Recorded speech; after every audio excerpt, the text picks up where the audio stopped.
Good evening, everyone. I hope you've enjoyed this stretch of sunny weather and warmer weather because changes are on the way. SkyTrack shows a line of showers and thunderstorms firing off across western Illinois into portions of Iowa and Missouri, and that is along a cold front that's going to be making its way into our area through the next several hours. But right now here at home, we remain under partly cloudy skies, starting to notice an increase in that cloud cover from what we've seen across the day earlier today.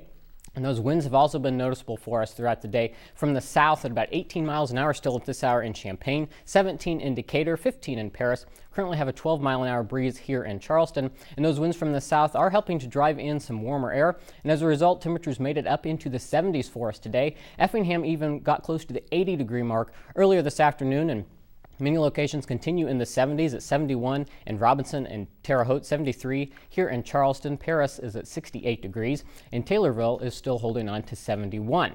Now, as we put Futurecast into motion through the overnight hours, we will stay dry and mild through much of the evening. You can see that rain shower activity holds off to our west until we get into the overnight hours, but we're still going to be mild, still in the mid-60s at midnight here in Charleston. But as we get into the early morning hours, that's when we're going to start to see that line really drive into the viewing area. And we could even see some embedded thunderstorms throughout the morning hours, but still we're going to be remaining mild ahead of that front.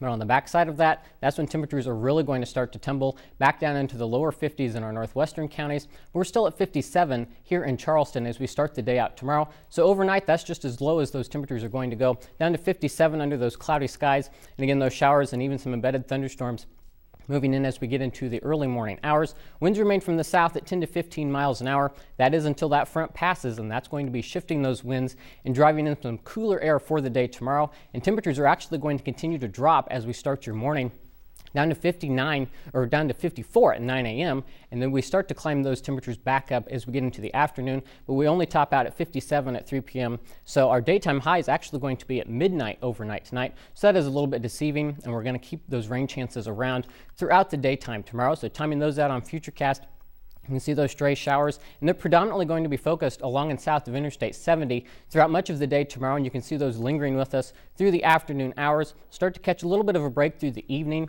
and especially in our northwestern counties, don't be surprised to see a few peaks of sunshine. We're going to see those mostly cloudy skies across much of the area, but that rain shower activity is going to start to creep back into the area, unfortunately, just in time for those trick-or-treating. So if you have any plans to get out tomorrow, be sure I would do the advice to go out earlier as opposed to later, because as we get later on into the evening, that's when those best rain chances are going to be picking back up across the area.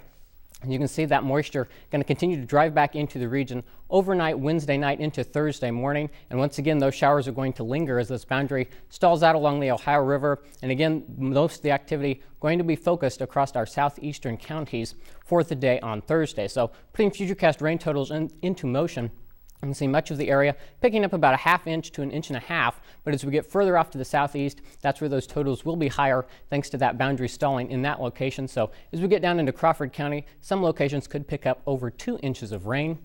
Temperatures, though, going to be staying cool Thursday, only topping out at 53 degrees thanks to that cloud cover.